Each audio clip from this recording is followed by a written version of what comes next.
एक अर्थ त्यों लक्षण जेम सहित कहे जनराज रे तेम सदहना मनि धारता सीधे सगला शुभ काज रे। सर्वप्रथम यहाँ पर आप ये देखेंगे कि पदार्थ का मूल स्वरूप जो है वो सत स्वरूप कैसे है। अब आप ये अगर एक बार जो है पहले ये लक्षण आप पहले स्पष्ट कर लें कि सत्स्वरूप होने से क्या सिद्ध होता है। पहले अब सत्स्वरूप होने से जो सिद्ध होता है वो है विद्यमानता। अब ये स्वरूप आपका सिद्ध हुआ तो वो पदार्थ किस स्वरूप में होगा, नित्य स्वरूप में अनिवार्य रूप से होगा। अब ऐसा पदार्थ जो नित्य स्वरूप में होगा तो विद्यमानता ये पदार्थ की क्या कौन सी कक्षा आ रही है, अस्तित्व हम सिद्ध करते हैं। अस्तित्व सिद्ध होने से विद्यमानता आए और फिर जो है उसके आधार पर नित्यता आए। अब यहाँ पर मूल में ही देखो यत् सत् तदेव अस्तित्वम अस्तित्वम, सत है तो उसका अस्तित्व निश्चित ही है। सत स्वरूप होना अनिवार्य है और सत स्वरूप नहीं है तो विद्यमानता अस्तित्व ही नहीं है। पहली बात यहाँ पर आई। अब यहाँ पर इसी विषय को लेकर के एक एक सिद्धांत जो मूल में जो जिस प्रकार बनता है तो यहाँ पर कोई किस रूप से तोड़ता है। ये तोड़ने के कारण जो है वो जाकर के अपने स्वरूप में कैसा बन रहा है, एकांतिक बन रहा है। अब कौन कहाँ तोड़ेगा इसको, कौन कहाँ तोड़ेगा। तोड़ना मतलब क्या, इस सिद्धांत को नहीं स्वीकारते हुए वो अपने अन्य रूप में ही कहना। बौद्ध ने तोड़ दिया। क्या तोड़ा बौद्ध ने, नित्यत्व को तोड़ दिया। हाँ, बौद्धों ने पहले नित्यत्व को तोड़ा। यह सत्य क्षणिकमेव, यह सत्य अनित्यमेव। अब वहां पर ही पहले उन्होंने घात कर दिया। तो मूल में से जब पदार्थ बिगड़ जाएगा, मूल में से पदार्थ स्वरूप ही जब बिगड़ जाएगा तब फिर उसके पर्याय जो है या उसका स्वरूप जो है निश्चित निर्धारित नहीं रहेगा। तो यहाँ पर इन्होंने जो भूल की है वो यही की, मूल में ख्याल है। अब यह सत, तो पहले जो है सत होने से क्या हुआ, अस्तित्व आने से पहला मत कौन सा उड़ा। अगर आप काल्पनिक बोलते हो तो ये काल्पनिकता सत के कारण उड़ गई आपकी। तो सत के कारण उड़ गई तो इससे क्या हुआ, सत ने क्या सिद्ध किया है, वास्तविकता सिद्ध की है। अब वो वास्तविकता किस रूप में किसकी है, तो वो आई बात यहाँ पर पदार्थ जन्य वास्तविकता है। कल्पना पदार्थ संबंधित नहीं रहती है। कल्पना मात्र बौद्धिक कल्पना है। यहाँ पर आत्मा लो या आकाश लो, धर्मास्तिकाय लो या अधर्मास्तिकाय लो, ये बौद्धिक कल्पना नहीं, तो ये वास्तविकता है। तो वास्तविकता होने से सिद्ध क्या होगा, अभावात्मक नहीं है, सद्भावात्मक है। सत इति शब्द से किम प्रयोजनम, सतपना क्यों लिया है, क्योंकि सामने कौन, केवली है। केवली के लिए केवल ज्ञान अनंत है, केवल दर्शन अनंत है। उनके ज्ञान दर्शन में स्पष्ट रूप में पदार्थ सत है। अब आप ये ध्यान रखेंगे, सत होने से वही पदार्थ जो है वो रूपी भी है और अरूपी भी है। तो इससे पदार्थ के अस्तित्व का निषेध नहीं हो रहा है। ये देखिए आप, अब जो भी है दोनों ही सत स्वरूपता है। अब हुआ क्या, अरूपी होने से अदृश्य होना अनिवार्य है। अदृश्य होना अनिवार्य है।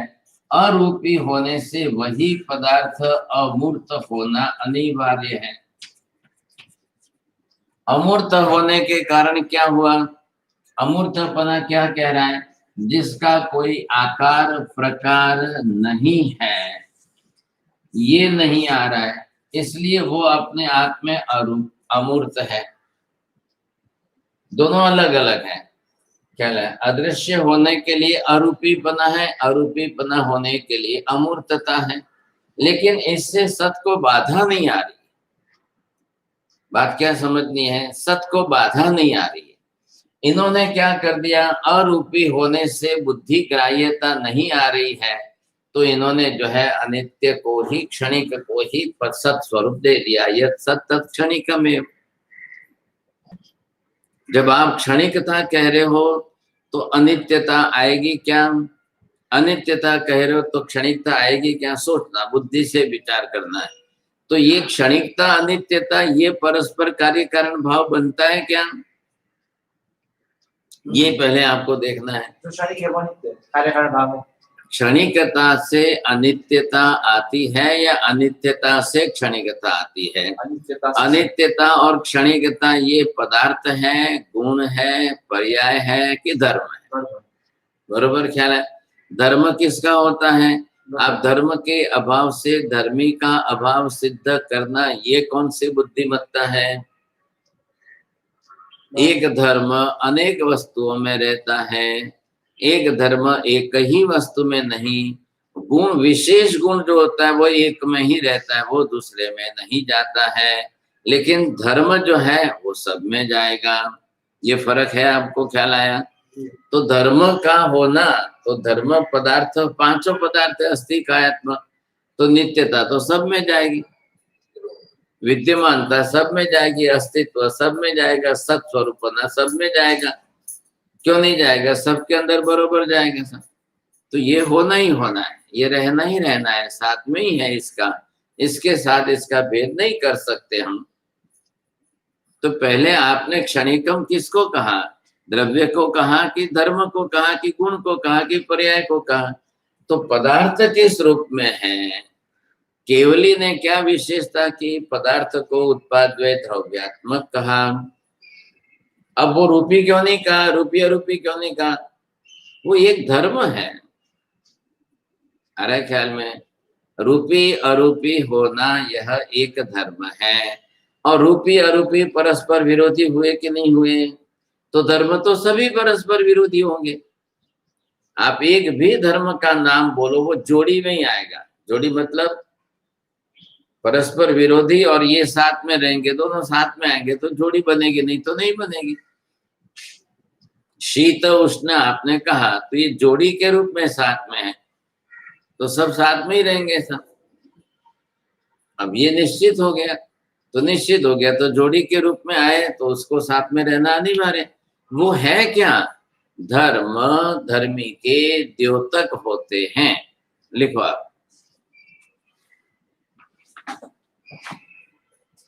धर्म जो होते हैं वो धर्मी के द्योतक होते हैं।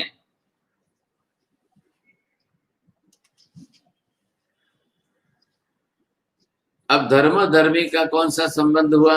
आधार आधेय भाव संबंध हुआ। धर्म धर्मी के लिए एक साथ में उनका जुड़ना कार्य कारण भाव संबंध हुआ। आधार आधेय भाव संबंध से रहेंगे एक दूसरे में। अगर मात्र आप धर्म धर्म मानो और धर्मी आधारभूत न मानो तो विरुद्ध हो गया कि नहीं हो गया? अब बात में क्या लिखा? बात किसके लिए? वास्तविक। आपको पेन हाथ में ही रखनी, फटाफट एक शब्द मैं एक शॉर्ट फॉर्म में लिखता हूँ, आप फटाफट वहां लिखते ही जाओगे। अब ये क्या हुआ इसके अंदर? अब ये काल्पनिकम वास्तविकम, ये परस्पर विरोधी धर्म हुए। कौन किसके साथ विरोध में आ रहा है? ये काल्पनिक है कि वास्तविक है? तो आप उसको काल्पनिक क्यों नहीं कह सकते हैं? विद्यमानत्वाद सदत्वाद, यह सत तद विद्य वास्तविकम एवं। अब सत पदार्थ को हम काल्पनिक कह ही नहीं सकते हैं। कल्पना किसको कहते हैं? यस्य अस्तित्व नास्ति तस्योपरि विचार क्रियते चेत कल्पना। वो काल्पनिकता उसमें क्यों आई? काल्पनिकता इस रूप में आ रही है कि वो विद्यमान नहीं है, इसलिए आप उसको काल्पनिक कह रहे हो। बस बात इतनी सी है। तो यहाँ पर जिस रूप में हमने वास्तविकता संज्ञा दी है, तो वास्तविकता की संज्ञा लाने के लिए सतपना होना जरूरी है। क्या है? अब अगर ये अलग से कह देते हैं ठीक इसकी तरह से नैयायिक वैशेषिक आए तो इन्होंने भी अपनी तरह से बात कुछ अलग प्रकार से कही। इनकी बात किस तरह से अलग प्रकार से आई, ध्वंस अप्रतियोगित्व नित्य से लक्षणम, कुटस्थ नित्य मान करके ध्वंस का अप्रतियोगी। अब उनके लिए इनकी भाषा इसी प्रकार की है, तो उससे उन्होंने नित्यत्व का लक्षण किया है। यहाँ इन्होंने सीधे ही कह दिया कि नित्यम पदार्थस्य स्वरूपमेव द्रव्य रूपत्वात् नित्यत्वम्, यद नित्यम तद द्रव्यमेव यद द्रव्यम तद नित्यमेव। उभय तरफ बोलो कैसे? यद द्रव्यम तद नित्यमेव, हाँ, यद नित्यम तद द्रव्यमेव। बरोबर है, क्योंकि जो द्रव्य है वो क्षणिक नहीं है। जो द्रव्य है वो तुरंत नष्ट हो जाए तो फिर वो नित्य कैसे रहेगा, तो द्रव्य कैसे रहेगा? अभी जीव मर गया, किसी की मृत्यु हुई, अब मर गया तो मरना तो स्वाभाविक है, लेकिन मरने से जीव द्रव्य का अभाव सिद्ध नहीं होता है। क्या है कि नहीं? अब जिन्होंने गति आदि नहीं देखी, कर्म सत्ता नहीं मानी, जीवन जन्म मृत्यु के कारण को नहीं माना, वो जाकर के अभाव सिद्ध कर देते हैं। अभाव सिद्ध करने से इन लोगों ने सबने अभाव सिद्ध किया, मुसलमानों ने सबने अभाव सिद्ध किया, ख्रिस्ती लोगों ने सर्वथा अभाव सिद्ध कर दिया।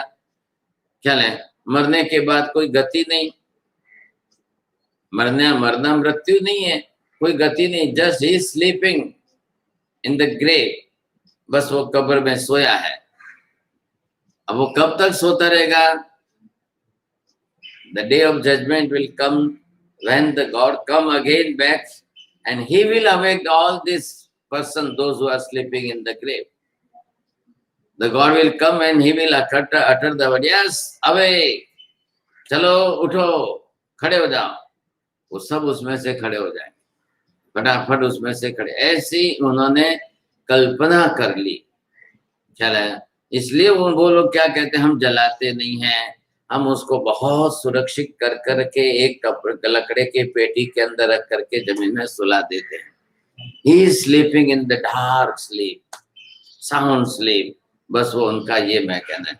अब वो कब तक? They are waiting for the day of judgment, अब वो उसका इंतजार करते हैं कि वो दिन कब आएगा। The God will come back again on the earth and he will come in this grave, you see, he will awake us again, we will। अब उसको बोलो तुम 25 साल में खोलोगे, 5 साल में खोलोगे, तब उसमें केवल हड्डियां बचेगी और कुछ नहीं बचने वाला।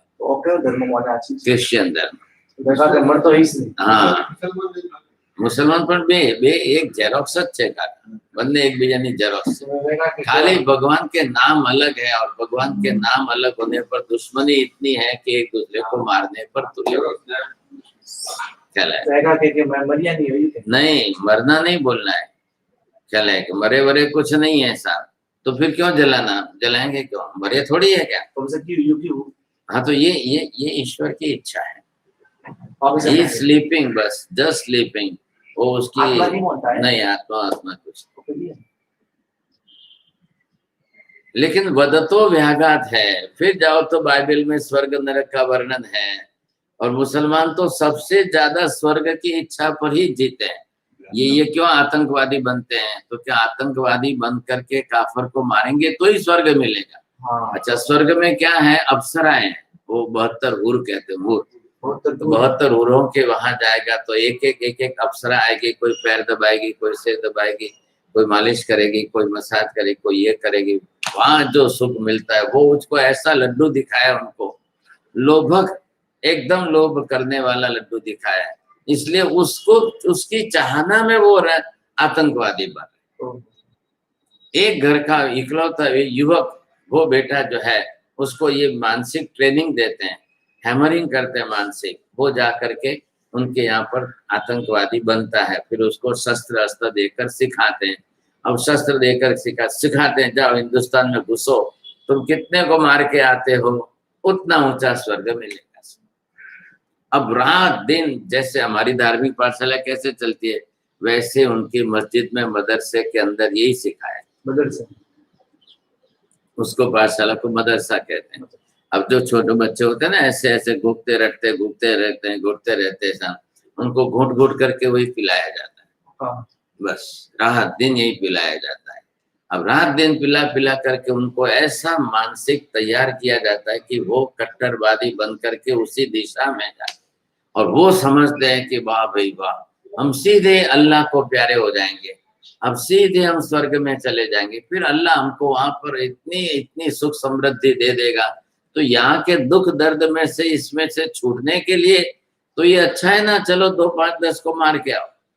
काफर है, काफर को तो दुनिया में जीने का अधिकार ही नहीं है, काफर भी का है, मतलब का दुश्मन ख्याल है कि नहीं। और काफर सबसे बड़ा काफर कौन, जो सबसे बड़ा काफर मूर्ति को माने, पूजा करे, मूर्ति पूजा करे, वो काफर ख्याल है। तो पहले से ये सदियों से जो है, जो जो मूर्ति पूजा करने वाले उनको मंदिर के तोड़ो, मूर्ति तोड़ो, मारो, उनको मारो, बस ये सबसे बड़ा उनका। और सबसे बड़ा ये कि किसी को मारने के बाद उसकी बेटी, लड़की, पत्नी, स्त्री उसको छीन के लाओ, उसको अपने घर में रख करके उससे संतान पैदा करो, बस। तो ये सबसे बड़ा पुण्य है, ये सबसे बड़ा, यही तो बोल। तो कुरान के तो अर्थों का अनर्थ इन्होंने इस तरह से किया है कि जिसकी कोई सीमा ही नहीं। कालांतर में अब 1400 बरस की बात है, तो वो अपनी मनमानी करके, अपने मनमानी अर्थ बैठा बैठा करके वो एक दूसरे को बढ़ाते जाते हैं। उनके वहां पर जो निकम्मा आदमी होकर के मस्जिद में बैठकर जब सबको सिखाए, वो हो गया मौलवी, बस वो मौलाना हो गया, समझे कि नहीं। वही धर्म गुरु उनके लिए, बस सबसे बड़ा धर्म। अब वो भले अपने मन से जो अर्थ करे, हमारे यहाँ पर अर्धमागधी में लिखे हुए हैं, वैसे उनकी अरबी भाषा में लिखे हुए। ये लोग आए तो अरबस्तान से ना मुख्य, तो इनकी अरबी भाषा मुख्य है। तो हर मस्जिद में मौलाना है, हर मस्जिद में मौलाना। हिंदुओं के यहाँ हर मंदिर में जो है पुजारी, मठाधीशों के अंदर वहाँ हर जगह पर मठाधीश। इन लोगों ने अपनी मस्जिदों में बैठा है। मस्जिद मतलब क्या, पूरी दुनिया का अड्डा है। तो ऑपरेटिव में नहीं, हमारे यहाँ मंदिर में कोई रहता ही नहीं है, पुजारी भी मंदिर में नहीं है। हमारी व्यवस्था नियमों से अलग बनी हुई है। मंदिर का पुजारी मतलब धर्मगुरु का वर्चस्व है, उतना तो अपने धर्म में था। वो थोड़ी बात क्यों तकलीफ हुई है, मतभेदों के कारण, बाकी नहीं है, ऐसी बात तो नहीं है, ख्याल है कि नहीं। वो मतांतरों के कारण हो गए बस, और कोई कारण। ट्रस्टियों के ऊपर पर धर्मगुरु रहना चाहिए, कंपल्सरी है ही है, होना ही चाहिए। लेकिन अब हुआ क्या है कि बिल्कुल दिशा ही अलग पड़ गई। वे ट्रस्टी मतलब खाली धन का वहीवट, और आचार्य महाराज, साधु महाराज, वो खाली धर्म के क्षेत्र में। अब वो नियंत्रण नहीं रहा है, कुछ भी नहीं रहा, तो ट्रस्टी लोग अपनी मनमानी करेंगे। उनको तो व्यापार से मतलब, उनको आपके ज्ञान से क्या मतलब। उनकी दृष्टि जो है वो आर्थिक दृष्टि मुख्य बन गई है। तो वो उनकी सोच ये होना ये चाहिए कि भाई आचार्य भगवंत निर्णय करके कहे तो सर। तो ट्रस्टियों के पास सबसे बड़ी चाबी क्या मिल गई, बता आचार्य एक क्या छे, एक बदन एक मत क्या छे, तो उनको और आजादी मिल गई, तो वे अपने मनमानी करेंगे। आगे बढ़े, करोड़ों रुपए का प्रोजेक्ट लाएगा कहाँ से, वो माड़िया को हाथ फिरा के जाएंगे, माड़िया पे दे जाएगा, हो गया। अब ये समस्या है, संघ की व्यवस्था है, ख्याल है। अब इसके अंदर जो है मौलाना धर्मगुरु है, लेकिन धर्मगुरुओं को उनका बहुत बड़ा रूप है, बहुत बड़ा रूप। लेकिन ये मान्यता कॉमन आ गई ना सबके अंदर, ये मान्यता सबके अंदर कॉमन आ गई, और ये इसके पीछे राजनीति खतरनाक हो गई। राजकीय लोगों को मुसलमानों के मत चाहिए थे एक साथ में, मूर्ख प्रजा है, अज्ञानी प्रजा है, गरीब प्रजा है, उनको ये इंदिरा गांधी ने और सब ने यही किया था। सब ने कांग्रेस को जिंदा रखी, मुसलमानों को जिंदा रख करके वोट लो। आज दिन तक उन्होंने किसी को आगे नहीं बढ़ाया, तो चलता रहा। ख्याल है उनकी मानसिकता रही वैसे, ये सोचते कि हमारी तो वोट बैंक बन गई, सब आंख बंद करके एक साथ में हमको चाहिए उतने वोट दे देंगे। ये आज दिन तक तो ऐसे ही चलता रहा। अब ये दृष्टि बदलनी है, ये बात अलग है। यहाँ पर किसकी बात करें, यत् सत् तत् क्षणिकम कह करके इन्होंने जो विचारणा की, ये विचारणा क्यों की ऐसे, तो पदार्थ के संपूर्ण स्वरूप को पकड़ ही नहीं सके। द्रव्य का गुण के साथ, द्रव्य का धर्म के साथ, द्रव्य का पर्याय के साथ भेद अभेद समझ नहीं सके।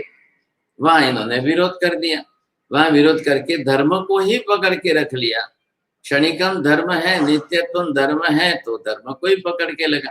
अब धर्म को पकड़ के मूल द्रव्य को नहीं पकड़ोगे तो कैसे चलेगा? बिना मूल द्रव्य के धर्म कोई आकाश में उड़ती वस्तु थोड़ी है। लेकिन वो इस संज्ञा से ऊपर उठने को तैयार नहीं थे। महावीर स्वामी केवली है, उन्होंने क्या किया, सर्व पहले पदार्थ को ही उन्होंने सत सिद्ध किया। यह सत तदेव तस्यैव अस्तित्व, जो सत है उसी का अस्तित्व है, बिना सत का कोई अस्तित्व नहीं। अब दोनों तरफ लगाओ 22 वर्षा, यस्य अस्तित्वं तत्सदेव, यह सत तस्यैव अस्तित्वम्। अब यस्य अस्तित्वं तस्यैव विद्यमानता, यह सत तस्यैव विद्यमानता, दोनों तरफ बात आ रही है ख्याल में। आखिर आधार तो यही हुआ ना, तो आधार ये हुआ तो साथ इसके साथ भी जोड़ा, अब सीधा इसके साथ भी जोड़ो, फिर इसके साथ जोड़ दिया तो फिर इसके साथ जोड़ो नित्य के साथ। यस्य तस्यैव अस्तित्वम्, यस्य अस्तित्वं तस्यैव विद्यमानता, यस्य तस्यैव विद्यमान, यत् असत् तस्य अस्तित्वं, यस्य अस्तित्वं तस्य विद्यमानता, तदेव नित्यम। जी अब वही नित्य है, तो नित्य के अंदर ही उत्पाद व्यय होगा तब नित्य टिका रहेगा। एक बार किसी ने आकाश का उपयोग किया तो वही आकाश वहां नष्ट हो गया तो फिर क्या रहेगा? उस जगह पर कौन जाएगा? एक बार आकाश का उपयोग करके आकाश नष्ट नहीं होता है। एक बार पुद्गल के पदार्थ का वस्तु स्वरूप में उपयोग करने से वस्तु नष्ट नहीं हो जाती है। एक ही नियम आकाश में बैठेगा वो इसमें भी बैठेगा। आप पुद्गल की संघटना अलग प्रकार की है, प्रदेश समूहात्मक, तो आकाश की भी संघटना प्रदेश समूहात्मक है। बस पुद्गल एक अलग क्यों पड़ रहा है कि उसके प्रदेश विघटित होकर के बाहर अलग हो जाते हैं, वो स्वतंत्र होकर परमाणु रूप में आ जाते हैं। फिर परमाणुओं का संयोजन होगा, फिर स्कंद बनेगा, तो संख्यात असंख्यात अनंत परमाणु फिर जुड़ करके वस्तु बन जाएगी। अब ये किसी में नहीं होता है, नहीं होता है तो जिसमें जो होता है उसको अलग रखो। उसको पुद्गल को अलग रखा तो आत्मा को अलग रख दिया। आत्मा के प्रदेश खंडित होकर के अलग नहीं होते हैं तो उसके प्रदेशों को कोई अलग होना, खंडित होना, फिर जुड़ना, फिर स्कंद बनना, फिर समूह बनना, ये कुछ भी बात ही नहीं है। नहीं है तो फिर सवाल ही नहीं है, तो उसको अलग रखो आप। ना कहाँ है उसको अलग रखो आप। ये मुख्यता आई, समझे कि नहीं? मुख्यता आने से ये स्पष्टता सिद्ध हो गई। अब ये सिद्ध हो गई तो ख्याल आ गया। अब ये ख्याल आया कि भाई पदार्थ स्वरूप ऐसा है, ये उसकी विशेषता है। पहली एक बात समझ, मूलभूत पदार्थ स्वरूप को स्पष्ट रखो, विशेषता अलग रखो। विशेषता किसके कारण है? गुण के कारण है। ख्याल है? सामान्यता किसके कारण? पदार्थ का सामान्यता उसके धर्म के कारण है। धर्म चाहे रूपी है या अरूपी है, नित्य है या अनित्य है। क्या है? अब वो जो भी है तो परस्पर अलग विरुद्ध तो होगा ही जी। जो जिस रूप में धर्म है उससे विरोधी धर्म बिल्कुल सर्वथा भिन्न होगा, इसमें तो कोई दो राय नहीं है। अब जब सर्वथा भिन्न है तो फिर आप क्या करेंगे? सर्वथा भिन्न है तो है, उसको उसी रूप में रखना है। अब यहाँ पर आपने पहले ये सिद्ध कर लिया, ये सिद्ध होना सबसे बड़ा आधारभूत है। अब इसमें हम एक तरफ विभाग, एक तरफ कौन है? केवली। केवली पदार्थ के बीच में नहीं आ रहे। केवली जो है वो अपने आप में पदार्थ के दर्शक है, पदार्थ के ज्ञाता है, पदार्थ के कहने वाले। तो स्वरूप का है। भगवान कोई पदार्थ को बना तो नहीं रहे, पदार्थ बना नहीं रहे, तो पदार्थ के स्वरूप को उनको कुछ भी नहीं करना है। अब उन्होंने जैसा अनंत ज्ञान में जाना, जैसा अनंत दर्शन में देखा, वैसा स्वरूप उनको स्पष्ट करना है। वो कथन करने की पद्धति से उन्होंने कथन किया है। तो कथन करने के अंदर उन्होंने स्यात् शब्द से कथन करके उनका स्वरूप उन्होंने पदार्थ का रखा है। अगर पदार्थ में उत्पाद वे नहीं होता तो उनको स्यात् शब्द कहने की जरूर नहीं पड़ती। नित्य होकर के भी पदार्थ का उत्पाद वे हो रहा है, सत स्वरूप होते हुए भी पदार्थ रूपी अरूपी है। ये जो आपको परस्पर विरोधात्मक लगता है तो ये स्यात् शब्द से निकालना है। अब समझो बात में, स्यात् शब्द से प्रयोगम किम, कल हमने विचारना की थी कि नहीं, उपैवा विगमैवा दुबैवा, तो क्योंकि उसमें वा शब्द का अर्थ अगर हम गुजराती भाषा के हिसाब से वा એટલે પણ એટલે શું, उत्पन्न પણ થાય છે, व्यय પણ થાય છે, नित्य પણ रहे છે। अब ये भाषा पण लगाने से स्यात् शब्द का सही अर्थ नहीं बैठता। जी आ रहा है ख्याल में? जी सर। क्यों नहीं बैठता है? पण लगाने से सही अर्थ क्यों नहीं होता है? तो नहीं, पण लगाने से तो आप गुजराती वाली पण लगाओगे तो हिंदी वाले भी लगाएंगे, तो लेकिन दोनों का ही गलत है। आप स्याद लगाने से क्या सिद्ध हो रहा है? जे उत्पन्न થાય છે એ નષ્ટ પણ થાય છે, જે નષ્ટ થાય છે ઉત્પન્ન પણ થાય છે, અને ઉત્પન્ન અને નષ્ટ બંને થવાના કારણે પદાર્થ નિત્ય પણ રહે છે। ઉત્પન્ન નષ્ટ થવા છતાં પદાર્થ નિત્ય પણ રહે છે, અને ઉત્પન્ન નષ્ટ ન થાય તો પણ પદાર્થ નિત્ય જ છે। दोनों बात किस तरह से बैठ रही है? आकाश आदि के अंदर स्वयं में उत्पाद व्यय की प्रक्रिया अकेले में कुछ भी नहीं है, फिर भी पदार्थ त्रिकाल नित्य है। धर्मस्थिकाय में उत्पाद व्यय की स्वयं की प्रक्रिया कुछ भी नहीं है, पर संयोगिक उत्पाद व्यय। ख्याल है कि नहीं? आत्मा में भी क्या है? पर संयोगिक उत्पाद व्यय है, पर आया पुद्गल द्रव्य। अगर आत्मा पर द्रव्य को, पुद्गल द्रव्य को ग्रहण न करे तो कर्म नहीं बनेगा, कर्म नहीं बनेगा तो उत्पाद व्यय नहीं होगा, उत्पाद जन्म मरण ही नहीं होंगे। लेकिन यहाँ संसार के अंदर यही प्रक्रिया स्वाभाविक है।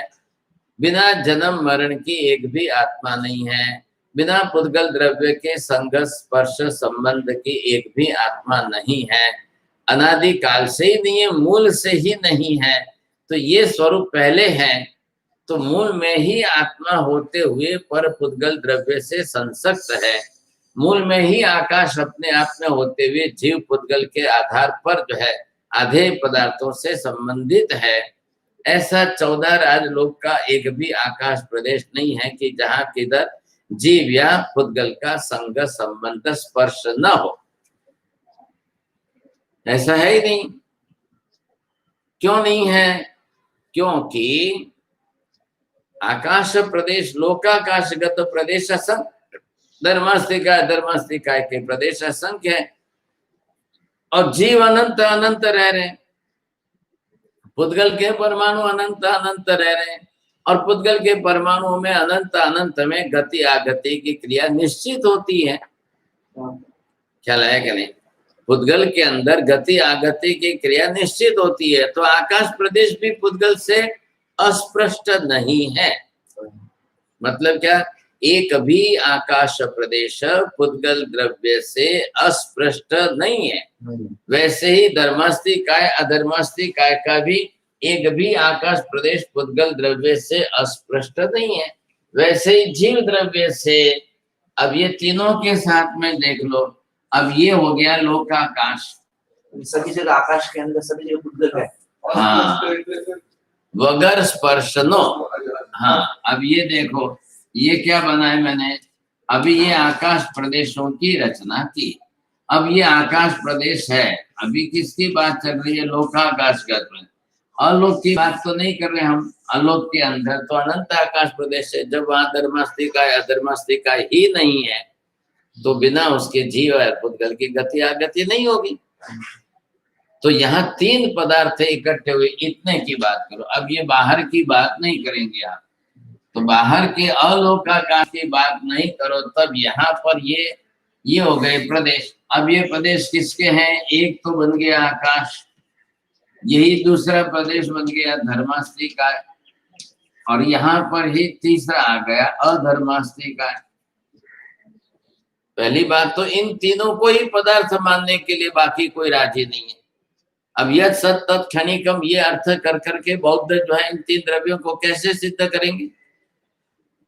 और जबकि प्रत्यक्ष की अनुभूति बिना आकाश के बुद्ध कहाँ रहे थे? बिना आकाश के बुद्ध कहाँ रहे थे? बुद्ध ने क्या देखा था आकाश में? जब केवल ज्ञान आपको बोला, बोधि ज्ञान बोलते हो, तो आकाश के अंदर वो जुड़ा हुआ है कि नहीं है? जुड़ा। आपके ज्ञान का पदार्थ ज्ञेय जो है आकाश क्यों नहीं बना? आपके ज्ञान का ज्ञेय पदार्थ धर्मास्तिकाय अधर्मास्तिकाय क्यों नहीं बने? नहीं पदार्थ में कमी नहीं है, आपके ज्ञान में कमी है। तो अभी इनको वैसे ही माना, मतलब उनको नहीं मानना है ना, वो तो उनका दिखावा नहीं ज्ञान है। दर्शन वहां तक नहीं पहुंचा। महावीर ने क्यों इतना विस्तार से कहा? आज हमारे पास 45 आगमों में धर्मास्तिका आकाशास्तिका के ऊपर हजारों पृष्ठ का वर्णन है, और वहां 1000 में से एक लाइन भी नहीं है। तो बुद्ध ने अपनी तरफ से छोड़ दी उन बातों को।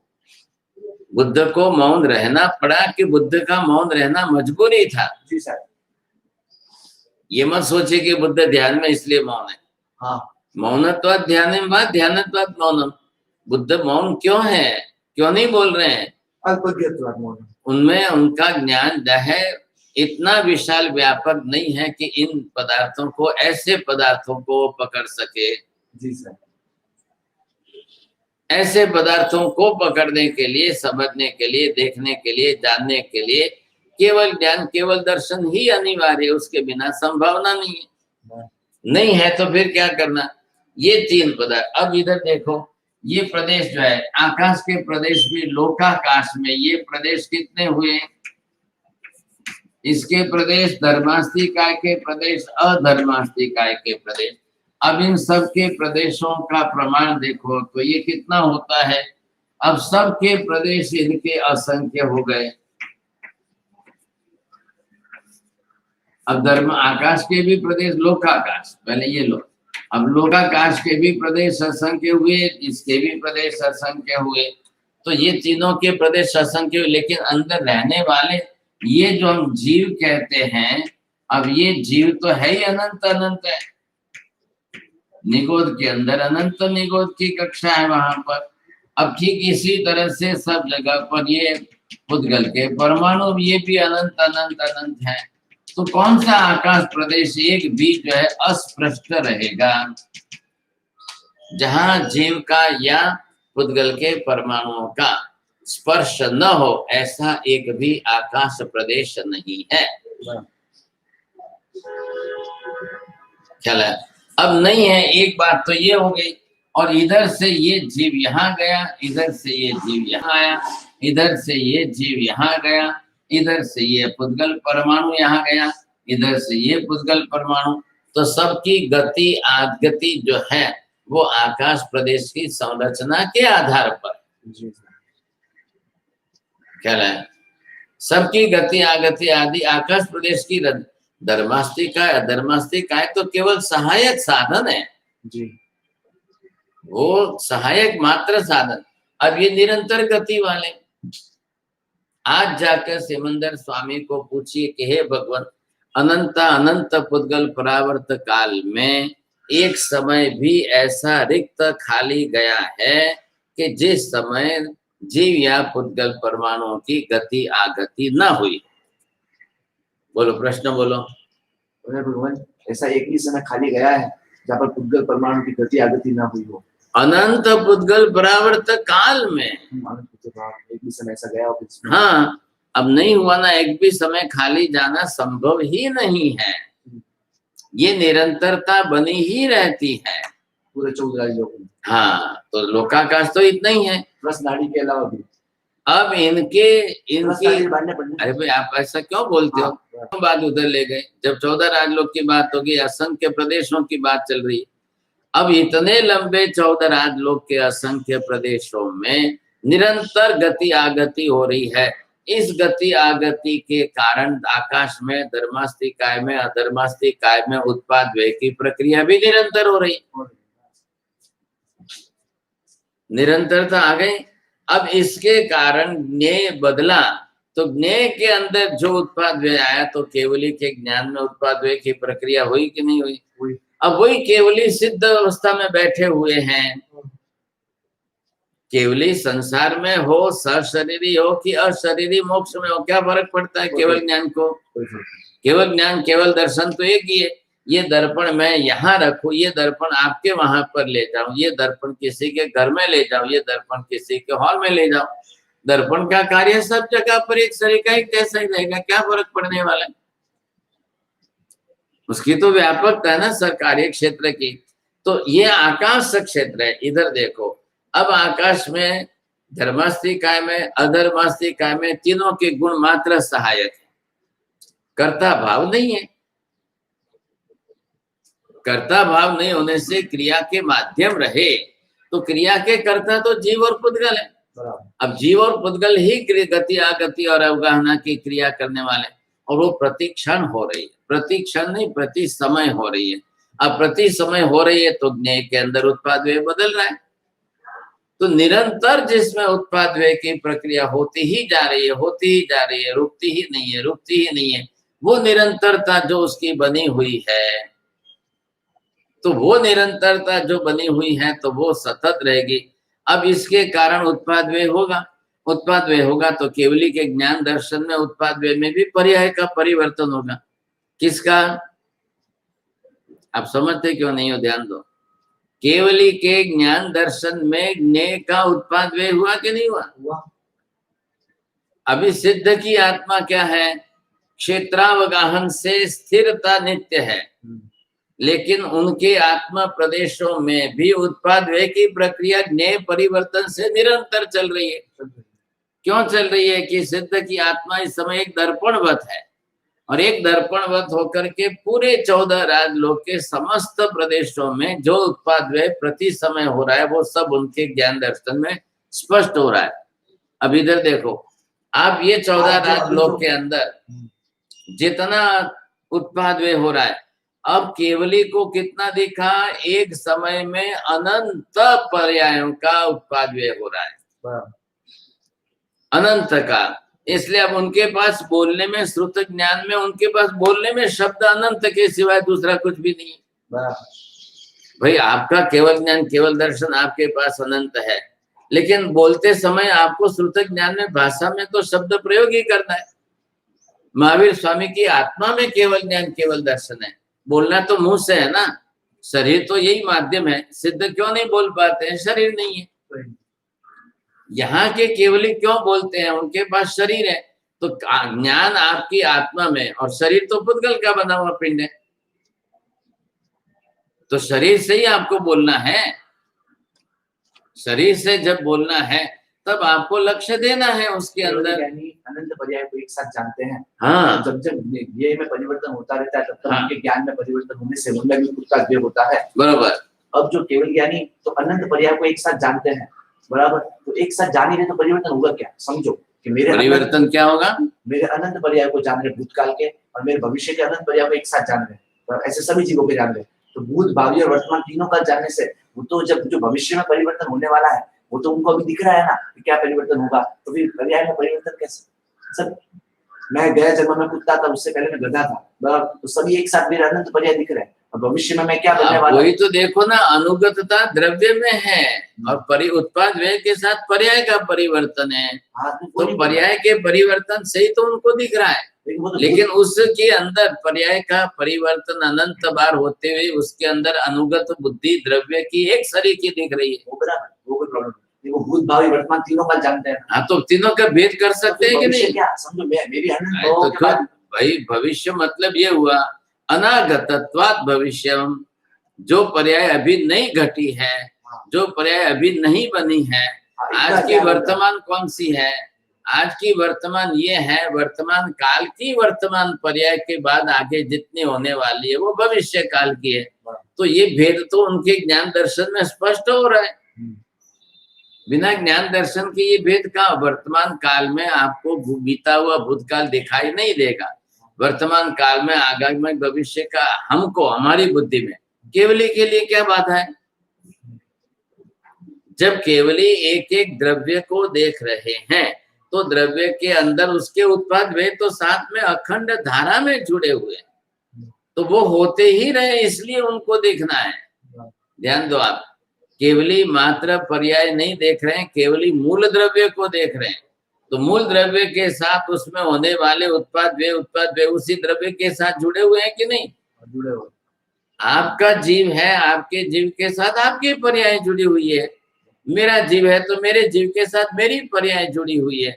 तो मेरी पर्याय मेरे द्रव्य के हिसाब से उत्पाद वे उत्पाद वे उत्पाद वे उत्पाद वे भगवान बोलते ही जाएंगे, देखते ही जाएंगे, कहते ही जाएंगे। ऐसा कहेंगे कि उनको भविष्य के सब उत्पाद दिख रहे हैं, लेकिन बोलेंगे ये भविष्य में पर्याय होनी बाकी है। हाँ बरोबर है, ना थोड़ी है, बरोबर है। वर्तमान के तीनों का भेद उनमें स्पष्ट होगा। हाँ उनको भाषा सब दिख रहा तो सेम ही है। हाँ बरोबर है, बराबर। सेम दिख रहा है मतलब द्रव्यगत स्वरूप की नित्यता होने के कारण सेम दिख रहा है। हाँ, लेकिन उत्पाद व्यय की प्रक्रिया होती रहने के कारण उत्पाद व्यय भी उसी टाइम दिख रहा है, सब कुछ दिख रहा है। हाँ मैं क्या कह रहा हूँ वो ध्यान दो। जब जब द्रव्य दिख रहा है तब तब उत्पाद व्यय की प्रक्रिया उसके साथ घटित होती हुई दिख रही है। भविष्य में होने वाली समुद्र का पानी दिख रहा है तो पानी के साथ लहरें दिखनी है। क्या नहीं, ज्वार भाटा के अंदर लहरों का आना और जाना। अब आप बोलो मैं तो पानी देख रहा हूँ और दूसरा बोल रहा है मैं लहरें देख रहा हूँ, तो दोनों भी गलत नहीं है। आप द्रव्य से पानी देख रहे हो, वो पर्याय से लहरें देख रहा है। क्यों देख रहा है? तो क्या उत्पाद व्यय हो रहा है। मैं उत्पाद व्यय कर नहीं रहा हूँ, कोई कर नहीं रहा है, पानी में ही हो रहा है। तो जब हो रहा है तो उत्पाद व्यय साथ में ही दिखेगा। आप जाकर बैठो समुद्र के किनारे, जब जब समुद्र का पानी देखोगे तब तक आप लहरों को उछलते हुए ही देखोगे। यदा यदा केवल ही द्रव्यस्य निरीक्षणं करोति तदा तदा उत्पाद व्ययस्य प्रक्रिया अपि निरीक्षणम् आगच्छति। जब जब केवल ही सब पदार्थों को द्रव्यों को देखेंगे तब उसमें होने वाले उत्पाद व्यय की प्रक्रिया उनके सामने स्पष्ट होती जाएगी जी। तो वो थोड़ी छूटने वाली है। क्यों नहीं छूट रही है? उत्पाद व्यय द्रव्य में ही होता है। उत्पाद होने से पर्याय बदली, व्यय होने से पर्याय बदली, तो यहाँ विरोध कहाँ सिद्ध हुआ? अब आई बात ध्यान में। उत्पाद व्ययस्य नित्यत्वेन साकं विरोधाभावः, नित्यस्य उत्पाद व्ययेन साकं विरोधाभावः, विरोधाभास मत बोली, विरोध का अभाव है। आप उत्पाद व्यय होते हुए भी नित्यत्व नहीं रह सकता है, या नित्यत्व होते हुए उत्पाद व्यय हो ही नहीं सकता है। ये जो विरोधाभास आप दिखा रहे हो शंकराचार्य वाले या नैयायिक वैशेषिक वाले, ये गलत दिखा रहे हो आप। आपकी अवधारणा वहां तक नहीं पहुंच पा रही है। ख्याल है? उन्हीं को ले जाकर, शंकराचार्य को नैयायिक को ले जाकर के सीधे समुद्र किनारे बैठाओ, समुद्र किनारे बैठा करके अब उनको बोलो कि आपको पानी दिख रहा है कि आपको लहरें दिख रही है? लहरें दिख रही हैं कि लहरों के अंदर उत्पाद व्यय दिख रहा है? अब आप ना कहोगे कि पानी नहीं दिख रहा है, आप ना कहोगे कि लहरें नहीं दिख रही है, आप ना कहोगे कि भाई उनको जो उत्पाद व्यय नहीं दिख रहा है। उत्पाद व्यय से नित्य द्रव्य से द्रव्य साकम सर्वथा, बोलो आगे, मैं आपके लिए रुक रहा हूं और आप बोल नहीं रहे। उत्पाद व्यय से नित्य द्रव्य से द्रव्य न साकम अविनाभाव। क्या तकलीफ थी आपको बोलने में?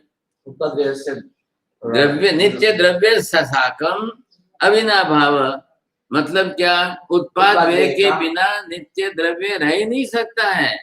द्रव्य से नित्यत्वादेव उत्पाद व्यय से प्रक्रिया यहाँ अपनी नित्यत्व, द्रव्य की नित्यता होने से उत्पाद व्यय प्रक्रिया की नित्यता है। हाँ, ये बात है। अब आत्मा नित्य द्रव्य है कि नहीं? तो आत्मा नित्य द्रव्य है तो स्व अस्तित्व से नित्य है कि काल के कारण नित्य है? स्व अस्तित्व से। हाँ, काल के कारण नित्य नहीं है, स्वयं के अस्तित्व से नित्य है। वो तो जाकर के काल तो उसका दर्पण बना, मापक बना, दिखा कर वो माप के कह रहा है। पदार्थ का तो अपना अस्तित्व है ही जी। तो पदार्थ का अपना अस्तित्व है तो निषेध कैसे करेंगे आप? अब सुनो, अब ध्यान दो। वही आत्मा भूतकाल में निगोद में थी, वही आत्मा आज मनुष्य पर्याय में वर्तमान में, वही आत्मा भविष्य में कल सिद्ध पर्याय में बनेगी। अब भूतकाल के निगोद पर्याय का काल कितना? अनंता। सिद्ध पर्याय का काल वहां पर कितना? सादी अनंत के भाग से वो भी काल अनंत हो गया। अब आत्मा द्रव्य तो अनुगत रूप से है ही। क्यों है भाई साहब अनंत भूतकाल में? क्यों कहते हो आत्मा का? क्योंकि नित्य द्रव्य का अस्तित्व ही इस प्रकार जी। अस्तित्वाद नित्यत्वम न तो नित्यत्वाद अस्तित्वम। प्रथमम कारणम किम? अस्तित्व कार्य कारण भाव बैठाओ। अस्तित्वाद नित्यत्वम, अस्तित्व धर्मम कीदृशम उत्पाद व्यय रहितत्वम। अब वो कैसे हम सिद्ध करेंगे? यहाँ पर अनुत्पन्नत्वात् अविनाशीत्वम इति तो द्रव्य से स्वरूपम। अस्तित्व तो द्रव्य का स्वरूप जो है अनुत्पन्न अविनाशी होने से नित्य है। अब इसको कोई क्या व्याख्या, क्या अस्तित्व नित्य अस्तित्वात् नित्यत्व, हाँ पहले अस्तित्व है, अनुत्पन्न अविनाशित्व क्या अनुत्पन्न अविनाशीत्वात् अस्तित्वम। अस्तित्व हाँ अस्तित्व क्यों है? अनुत्पन्न अविनाशी है इसलिए अस्तित्व है। कीदृशम अस्तित्वम, कैसा अस्तित्व आप लेंगे? कैसा, किस प्रकार का अस्तित्व आपको लेना है? अब कैसा अस्तित्व? त्रिकालाबाधित अस्तित्व, तस्मादेव त्रिकाल नित्यत्वम। नित्यत्व से आधार अस्तित्वम। अब नित्यत्व सत्वेपि पदार्थे यदि उत्पाद व्यय संभवति चेत पदार्थ से अभाव नहीं भवति। समझ में आ रही बात? जी सर नित्यत्व होने से पदार्थ का अस्तित्व सदा काल नित्य काल होने से उसी में उत्पाद व्यय होने से पदार्थ के मूल अस्तित्व का अभाव सिद्ध नहीं होता है। अस्तित्व विनाशी नहीं है, अस्तित्व अविनाशी है, चाहे आत्मा का हो चाहे परमाणु का हो।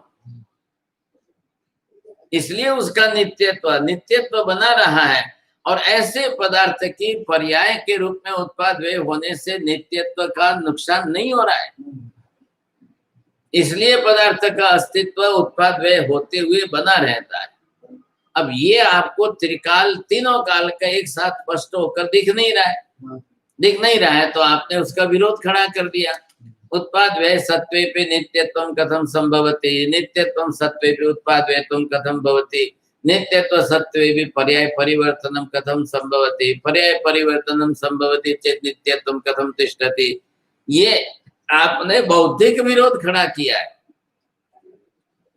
बौद्धिक विरोध मतलब काल्पनिक विरोधाभास आपने खड़ा किया है। आपकी बुद्धि, आपकी दृष्टि, आपका ज्ञान वहां तक नहीं पहुंचा, इसलिए आपने उसको विरोधी पकड़ करके व्यवहार किया है। केवली जो है वो उस मूल पदार्थ का स्वरूप को देख करके स्पष्ट कर रहे हैं कि पहले मूल पदार्थ के अस्तित्व में क्या सिद्ध करना है?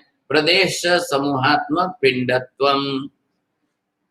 अब प्रदेश समूहात्मक पिंड आपने नक्की किया तो वहां एक भी प्रदेश बिखरता ही नहीं है, चाहे आकाश का हो कि आत्मा का हो। अब प्रदेश बिखरता नहीं है, ये व्याख्या आते ही पुद्गल अलग पड़ गया। भले ही प्रदेश बिखरता है चलो, लेकिन बिखरने के बाद भी परमाणु रूप में भी उसका अस्तित्व नित्य ही रहता है। तो परमाणुओं के अंदर क्या होगा? संयोजन वियोजन होता रहेगा। फिर परमाणु मिलेंगे तब स्कंद बन जाएगा, फिर स्कंद बना तो पुनः व्यवहार में आ जाएगा, पुनः स्कंद बनकर व्यवहार में आया तो पुनः निकल करके वापिस आएगा। ये प्रक्रिया उसकी चलती रहने वाली है। अब ये प्रक्रिया जब चलती रहेगी अखंड धारा में, भले ही अनंत काल चले। मूल स्वरूप से पदार्थ विनाशी तो नहीं है ना, नित्य है, अविनाशी है। तो वो उसका उत्पाद वे अनंत बार भी होने से उस मूल द्रव्य को नुकसान नहीं हो रहा है। तो उसने अनंत बार में भी क्या किया है? जीव ने अनंत बार पर द्रव्य पुद्गल के परमाणुओं को ले करके जोड़ करके संयोजन करके पर्याय बदले, और उसमें वो रहा। उसमें रहा तो उसका कौन सा प्रदेश नष्ट हुआ? जीव का प्रदेश कहाँ नष्ट हुआ? पर पुद्गल द्रव्य के परमाणुओं को लिया, पर पुद्गल के परमाणुओं को लेकर संयोजन करके उसकी संज्ञा बनाई, संज्ञा बनाकर उसको जीव शरीर संज्ञा दी। अब शरीर संज्ञा का पिंड बना तो उसमें नष्ट होने की बात कहाँ आई? तो वियोग हुआ है। जो शरीर उसने परमाणु को ले करके बनाया था, उन परमाणुओं को बिखेर करके अलग करके वापिस उससे अलग सिद्ध हो गया, बात पूरी हो गई। तो वहां पर उसके वियोग से उसके जीव द्रव्य के अस्तित्व का अभाव सिद्ध नहीं होता है। हमने संयोग वियोग को जन्म मरण की संज्ञा दी। पुद्गल द्रव्य के परमाणुओं को लेकर संयोग से उसने शरीर आकार में ढांचे में डाला और वो खुद अंदर रहा। तो पर्याय तो किसकी गिनी जाएगी? लेने वाला कर्ता जीव है, कर्ता जीव है, उसने पुद्गल के परमाणु का औदारिक वर्गना को ग्रहण किया, ले करके शरीर रचना करके उसमें जी रहा है। तो पर्याय का आरोपण उस द्रव्य पर ही आएगा। जीव द्रव्य ने पुद्गल परमाणु को लेकर के शरीर बनाया। जी साहेब, अब तो जीव द्रव्य को लेकर के, जीव द्रव्य के ऊपर ही व्यवहार होगा।